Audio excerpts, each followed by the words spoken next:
Welcome to This Explainer. Today, we're diving straight into the deep historical and theological roots of a massive Catholic devotion, the Sacred Heart of Jesus. We're going to look directly at the source texts to understand exactly where this came from, the specific spiritual promises involved, and the everyday practices that make up this really fascinating movement.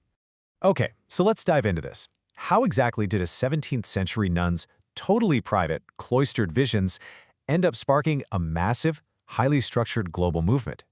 It's honestly a pretty captivating historical mystery.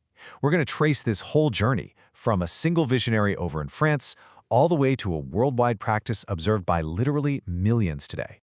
To make this dense religious history easy to digest, we've broken it down into four main pillars. First, a 17th century visionary. Second, the 12 divine promises. Third, the First Friday's devotion. And finally, feasts and home enthronements. Let's get to it. Starting off with Section 1, a 17th century visionary, focusing on the life of Saint Margaret Mary Alacoque. To really ground us in the 1600s, it helps to put a human face to all of this. This is Saint Margaret Mary Alacoque, and also her actual resting place in the Chapel of the Operations in Paray-le-Monial, France. It just makes the origins of these texts feel incredibly real, right? Now, looking at her life, you quickly realize it was marked by just immense hardship right from the get-go.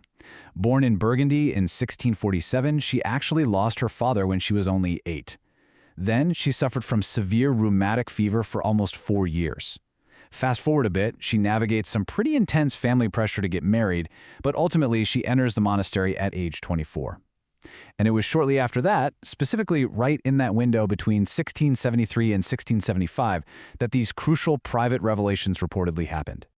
But to truly grasp why her writings had such a massive impact, we have to look at the cultural vibe of the time. The 17th century was heavily influenced by a theological heresy called Jansenism. Basically, Jansenism emphasized an unreasonably deep sense of extreme human unworthiness. It really pushed back against the Church's teachings on free will and God's abundant grace. So when you realize the prevailing culture was hyper-focused on human degradation, you can completely see why a radical counter-message, one focusing on boundless divine love and mercy, would spread like wildfire. And that brings us to the defining turning point in her writings. She describes this incredibly vivid vision, Jesus appearing to her, presenting his scourged and bloody heart, and explicitly requesting an entirely new devotion to make reparation for the indignities of mankind. Which leads us directly into Section 2, the 12 divine promises. We'll look at the motivation for the devotion. So the crucial point is that everything really traces back to a monumental revelation in June 1675, anchored by one specific phrase, "Behold this heart."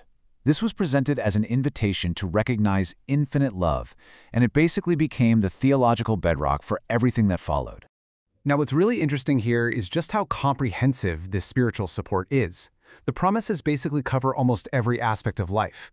We're talking about establishing peace in families, providing consolation in difficulties, offering a safe refuge in death, giving blessings on undertakings, and acting as an ocean of mercy for sinners. But you definitely want to pay special attention to that final point, the Great 12th Promise. This specific one is absolutely vital, because it's what moves the devotion from just an abstract feeling of love into a highly structured, concrete practice. Let's explore exactly how that happened in Section 3, the First Friday's devotion, where we cover the specific practices and rituals. So the 12th promise contains some very exact, almost stringent mathematical parameters. It reportedly grants the grace of final penitence, which basically means a person won't die in God's displeasure or without the sacraments, to anyone who receives Holy Communion on the first Friday of the month for 9 consecutive months. No skipping. It was this exact, specific instruction that sparked the widespread First Fridays tradition that is literally still practiced all over the globe today. To actually fulfill this, adherents have to follow some highly specific, actionable steps. Step 1 is sacramental confession, to prepare the individual. Step 2 is receiving Holy Communion on those 9 consecutive First Fridays. And Step 3 is making a holy hour in the presence of the Blessed Sacrament. You see how it took an abstract promise and turned it into a really rigorous, highly structured spiritual regimen? Now, the Catholic Church is actually very careful about how these promises are interpreted.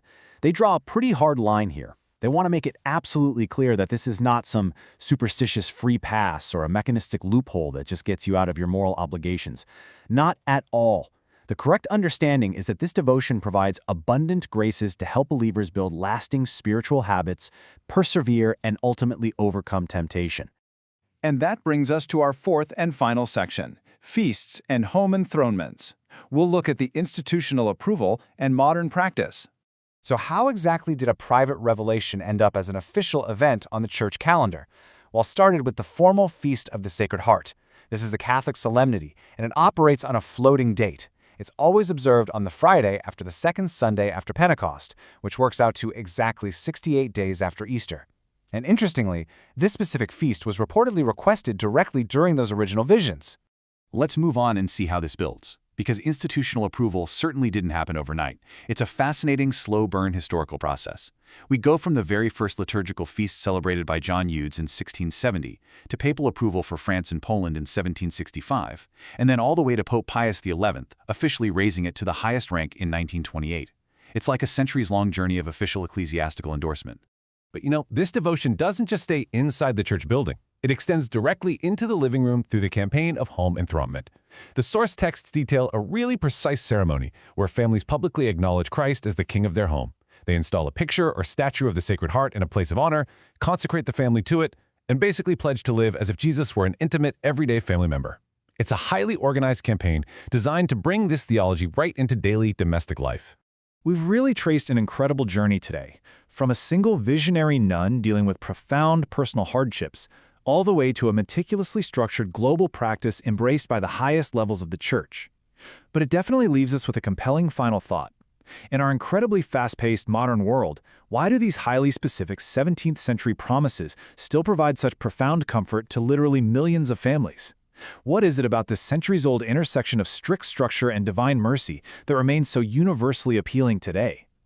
Thank you so much for joining me on this explainer, and I really hope it leaves you eager to dig a little deeper into the history behind the practices we see all around us.